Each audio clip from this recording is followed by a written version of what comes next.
Yogi Suritsuma! Vamos a mais um Professor de Ohara, o nosso quadro de perguntas e respostas do mangá de One Piece. E dessa semana, nós não temos as inversões, né? Como não tem capítulo de One Piece na semana que vem, nós ficamos só com as perguntas aqui do Professor de Ohara. E eu tô sentindo a galera um pouco tímida aqui pra mandar as perguntas. O que tá acontecendo? Vocês não estão encontrando as artes? Não estão encontrando aí o lugar pra mandar a pergunta? Quer que eu poste lá no Instagram também? Quer que eu crie um post lá no Instagram, no Twitter? Onde vocês querem participar mais para mandarem as suas perguntas? Porque tem muitos comentários, muitas participações agora nos vídeos de One Piece, mas não estou vendo as perguntas por aqui, né? A galerinha sempre aqui aparecendo, né? O Clarador, mais alguns, mas todo mundo que manda aqui os seus comentários, se mandar a sua pergunta também, já vai ajudar pra caramba. Mande aqui nos comentários onde mais você quer que eu poste as artes, pra não ficar repetindo aí as mesmas perguntas no lugar onde eu postar, né? Se eu postar no Instagram ou postar no YouTube, vocês podem mandar perguntas diferentes, mas o fato é, eu quero saber onde o LP pode postar mais a arte para ter uma participação maior de vocês aqui no Professor de Ohara. Vamos trazer mais sobre essas perguntas, mais detalhes sobre o mangá de One Piece através dessas perguntas e respostas depois da vinheta.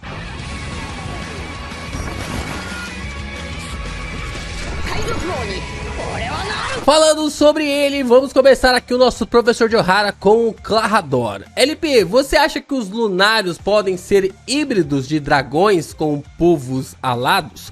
Porque eles têm características que lembram as duas raças. Eles controlam fogo, têm cabelos brancos e asas negras. Então talvez seja porque sejam híbridos de dragões com os anjos de One Piece. Curiosidade extra, o Oda se inspirou em algum conto ou mito para criar os Lunarianos? Se sim, qual? Olha, eu acho que é muito difícil falar sobre híbridos, sendo que não existe uma raça dessa na trama. Até agora, se eu não estiver enganado, deixa eu só pesquisar aqui para ver se Dragons One Piece, eu acho que não tem dragões em One Piece, né? A gente tem Monkey D. Dragon e um dragão meio fajuto lá em Punk Hazard, né? Um dragão meio fajuto lá em Punk Hazard. Mas dragões, assim, sinistros e tal, a gente ainda não teve na trama. O que a gente tem é o Onomi modelo Ryu, né? Que é a fruta ali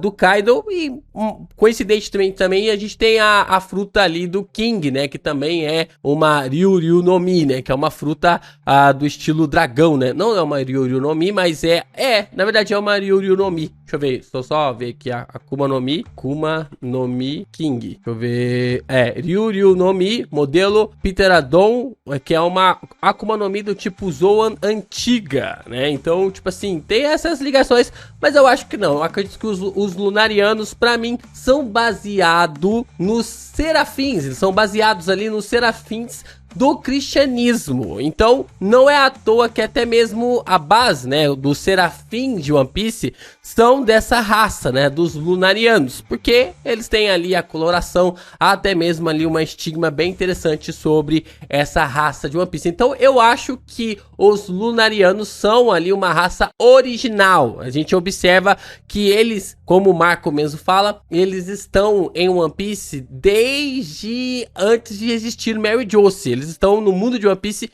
eles que ficavam ali na Terra Santa, né? Eles que ficavam em Mary Joce. Então, talvez realmente nós tenhamos um pouco mais sobre essas questões. Tem um vídeo que eu trago aqui sobre a ideia de que um rei lunariano era ele quem governava o mundo. Na verdade, era uma rainha, né? Uma rainha lunariana, ela quem governava o mundo de One Piece antigamente com uma opressão, né? A base ali de escravizar os seres humanos e tudo mais. A gente vai falar um pouco mais sobre isso no final do vídeo, mas tem essa base bem interessante para acreditar mesmo que o King ou os Lunarianos, eles sejam uma raça original mesmo, sem nenhuma mescla, sem nenhuma miscigenação. E eu acredito também que você vai vir nesse vídeo, vai deixar o seu like, vai se inscrever aqui no canal e também vai compartilhar os nossos conteúdos por aí. É muito importante você continuar reagindo e comentando nos vídeos de One Piece para que o YouTube divulgue ainda mais os nossos conteúdos aqui na plataforma. E é claro, você também pode continuar aqui ajudando o canal, se tornando membro, mandando o seu valeu e mandando o seu hypar. Dessa forma, você continua a compartilhar, fazer com que os nossos vídeos cheguem ainda mais longe na plataforma e continua também ajudando o canal do Geek Brasil. Você vai fornecendo ainda mais proporções para que o Geek Brasil continue a crescer.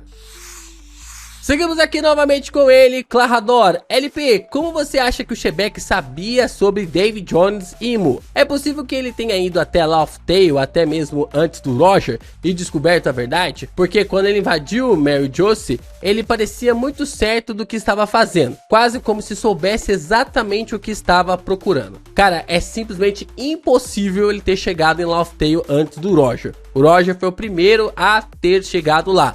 O Oda, ele já colocou aqui uma comparação, a gente já trouxe isso em alguns vídeos, porque o Roger, ele é o personagem que mais chegou longe de Mary Josie, ou seja, o lugar mais longe de Mary Josie é Laugh Tale. E o Xebec, ele é o cara que mais chegou perto de Mary Josie, ou seja, ele chegou no coração, no núcleo ali deste lugar, para mostrar que os dois personagens são opostos. Tanto o Roger quanto o Xebec, eles são opostos. Então, eu não acredito em hipótese alguma que o Xebec chegou em Laugh Tale, porque senão você tira todo o peso do Roger. Você tira tipo assim, caraca, o que esse cara serviu pra trama? Se o Xebec já era o sinistrão, era melhor ter deixado esse cara todo. Então, tipo assim, você calma lá, que o hype ali do Xebec tá alto, tá absurdo, mas vamos com calma, porque realmente não é dessa leva. Agora, sobre ele saber sobre Davy Jones e Imu, aí que tem um pulo do gato, né? Porque tem uma teoria na fandom, né? Uma teoria na fandom que a gente já trouxe aqui no canal, de que Davy Jones é Imu, né? De que Davy Jones é Imu, ou melhor dizendo, né? Davy Jones é um dos nomes de Imu, visto que se Imu controla o mar, se o Haki de Imu impede com que os Akumados consigam nadar e que tudo que está debaixo, porque os Akumados não podem nadar, se eles não podem nadar, eles não podem alcançar os tesouros, os navios afundados, os grandes paraísos que tem debaixo do mar, ou até mesmo Laugh Tale, que provavelmente está debaixo do mar também, né? Em alguma situação parecida ali com a Ilha dos Tritões, provavelmente esteja debaixo, talvez debaixo ali da Red Line, bem debaixo também ali de Mary Josie, né? Porque Mary Josie, na verdade é o contrário, né? Mary Josie tá acima ali, né? Só tá no final da Red Line, né? Mary Josie tá acima da Ilha dos Tritões e a Laugh Tale estaria do outro lado, né? Do outro lado da Red Line. A questão é que se Laugh Tale está debaixo do mar, o Davy Jones teria Laugh Tale dentro do quê? Dentro do seu baú. O mar, todo o mar de One Piece seria o baú de Davy Jones. E é bem interessante você parar para pensar que se Davy Jones for um dos nomes de Imu, quando o Xebec fala que ele é um devoto de Davy Jones, ele tá falando pra Imu o seguinte: eu sei quem você é, eu sei sua verdadeira identidade, eu tô seguindo o mesmo caminho que você e eu vou voltar aqui pra te derrubar. Eu vou voltar aqui porque eu quero aquilo que você conquistou, porque eu te admiro, mas eu não vou me subjugar a você não. Eu não vou aceitar aqui o seu comando sobre mim. Então o Xebec tá dizendo exatamente isso pra Imu. Por mais que, pelo menos na minha percepção, eu acharia do zaralho se um dos nomes de Imu fosse Davy Jones. E ao longo do mangá de One Piece a gente já viu, né, que tanto ali o Luffy quanto também outros personagens possuem milhares de nomes espalhados, né? O Luffy é conhecido como Luffy Taro, Lucci, lá se eu não me engano, em Dressrosa lá com os Tontatás, o Luffy também tem um nome, em Skypiea o Luffy também tem outro nome, o Luffy tem vários outros nomes. Então, se Imu for o primeiro Nika, que a gente vai comentar aqui daqui a pouco, na base aqui do vídeo, se Imu for mesmo ali o primeiro Nika, tudo leva a crer que Imu também teve vários nomes, pelo menos ali no primeiro mundo. Agora a Asa Mitaka, ela traz aqui um comentário que eu vou realmente abordar de uma questão bem interessante, que rolou uma polêmica no X essa semana, né, semana que passou, mas o fato é que é um questionamento interessante. Fala, LP, existem vários arquetipos de vilões, certo? Em relação ao Imu, qual você acha que vai ser abordado e qual você gostaria que fosse? Um ditador sanguinário como Frieza? Alguém manipulador, sagaz e com carisma maligno como Aizen e All For One? Alguém com um objetivo à primeira vista, nobre, mas com meios questionáveis como Getou, Makima e Madara? Ou alguém que é puro mal ou apenas se diverte com o que faz, como Majin Buu e Sukuna? Caraca, eu acho que você não acertou nenhuma. Nenhuma opção aqui, porque Imu, pra mim, ela não é, ou ele, né? Ou ele não é sádico. Ele não é um personagem sádico. Ele é apático. Ele é apático a tudo ao seu redor. A gente vai fazer um vídeo da semana. Essa semana não tem capítulo, já tá no cronograma aqui pra gente fazer um vídeo sobre como Imu é apático a tudo ao seu redor. E vai ser um vídeo bem interessante sobre por que Imu odeia tanto o poder do amor. Por que ela ou ele ali acaba odiando tanto o poder do amor. É porque foi corno? Provavelmente. Eu não sei dizer, eu não sei realmente se foi corno ou não, mas o fato é que alguma coisa aconteceu com o Imu no primeiro mundo que fez com que ele ou ela se tornasse essa figura opressora. E por causa disso, por causa de toda essa base, por causa de toda essa construção de Imu ser uma figura que eu acredito ser o primeiro deus do sol, Nika, a gente já trouxe um vídeo aqui também aqui no canal falando sobre como a dualidade de Imu gerou tanto a Gomu Gomu no Mi quanto também a Yami Yami no Mi. O Imu libertador, o Imu que quebrou as amarras, libertou os escravos ali no primeiro mundo, esse Imu no segundo mundo gerou a Gomu Gomu no Mi. Agora, o Imu que se tornou ali a figura opressora, o governante, que acabou meio que tipo assim, criando um novo sistema, novos governantes chegaram ali para reinar ao seu lado, para governar ao seu lado. Esse cara, através dos desejos das pessoas, através ali dessa situação, essa figura de Imu acabou gerando a Yami Yami no Mi. Pelo menos é no que eu acredito dessa criação, e até mesmo ali é as duas frutas que o Shebeck está procurando, tanto a Yami Yami no Mi quanto também a Gomu Gomu no Mi. E a Gomu Gomu no Mi provavelmente é a fruta lendária que está lá em Elbaf. E analisando então o mural, a gente consegue perceber que os humanos, eles eram escravizados. Se os humanos eles eram escravizados no primeiro mundo, isso leva a gente a crer que os Tenryubitos possam ter passado pelo passado mais cruel de toda a trama de One Piece. Eu acho que quando Oda foi revelar os conceitos sobre o primeiro mundo, revelar o que significa essa base de que os seres humanos eram escravos e tudo que está relacionado a isso, eu acho que vai ser um caos do zaralho, porque ele vai mostrar aqueles que eram escravizados antigamente se tornariam os Tenryubitos, aqueles que eram os oprimidos se tornariam os opressores. O mural de Elbaf aponta para isso.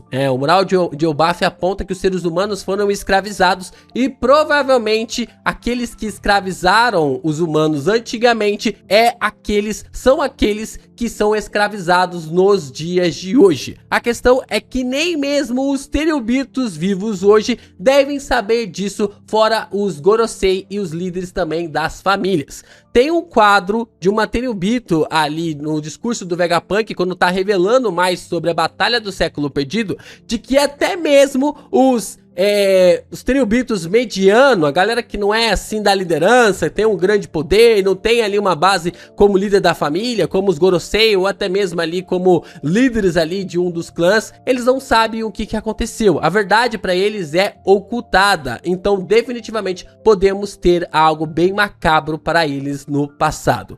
Isso quer dizer que o Oda vai redimi-los? É claro que não, Ah, beleza, tá perdoado, tá perdoado. Claro que não, o Oda não é de fazer isso. A gente tem lá, por exemplo, o confronto do Franky com o Senhor Pink, né? Que até hoje a gente fala que é um dos Chad de One Piece. Só que o Senhor Pink fez merda pra caramba, ele fez merda pra zaralho. Isso não impediu do personagem, e é claro, né? Ele teve todo aquele flashback absurdo, triste pra caramba, da perda da esposa, da perda ali do filho e tal. O Oda fez até uma história de capa depois do Senhor Pink com o Franky, do Senhor Pink contando a história ali pro Franky. Mas isso não impediu que ele tomasse o murrão do Franky, sabe? Por mais que ele tivesse uma história triste, uma história por detrás ali daquela roupa bizarra que ele usava, isso não fez com que ele não tomasse um socão do Frank por toda a consequência e por tudo aquilo que toda a família Don Quixote havia gerado para algo ruim ali em relação a Dressrosa. É claro que o Oda ele vai apontar para que os erros dos Tenryubitos sejam de uma forma ali a serem corrigidos, mas corrigidos no sentido que ele tá colocando na história, de que esse sistema precisa cair e que um novo sistema precisa ser criado. É claro também que o Oda ele vai criar ali um ponto para que a roda onde os opressores se sentam hoje, se essa roda não for quebrada, apenas ali as cadeiras vão girar para outros opressores sentarem. Os Tenryubitos devem pagar por tudo aquilo que eles fizeram ao mundo, né? A forma de ser julgados, se vão ser condenados ali a irem para a Impel Down, eu não sei. Eu sei que eles vão pagar por tudo que fizeram no mundo de One Piece e esse sistema vai vir abaixo. A questão é que o próximo sistema precisa quebrar esse laço para que isso não ocorra novamente. Porque tudo leva a crer que o primeiro mundo, os Tenryubitos, eles eram escravizados. Os humanos eram escravizados. Veio Imu e ofereceu a liberdade, como o Deus do Sol, como a figura de Imu, seja lá como for, mas eu acredito nessa visão, de que Imu libertou os humanos e a partir dali os humanos começaram a subjugar aqueles que lhes subjugavam. Então acabou gerando ali toda aquela confusão, o conflito que explode no segundo mundo e dessa forma gera-se o terceiro. Então, desta maneira, o oprimido do primeiro mundo se torna o opressor no segundo mundo, até que a gente tem o grande confronto no terceiro mundo para definitivamente quebrar esse ciclo de oprimido versus opressor. É uma coisa fantástica que eu vejo aqui. Tenryubitos provavelmente vão ter uma das histórias mais fortes, mais pesadas, mais brutais, mas isso não vai justificar de forma alguma. Isso não vai justificar de forma alguma o que eles fizeram, tá? Não vai amenizar, não vai anestesiar, não. A gente não vai sentir por nenhum momento empatia por esses personagens. Talvez vamos sentir empatia pelos seus antepassados, agora pelos seus descendentes, em hipótese nenhuma.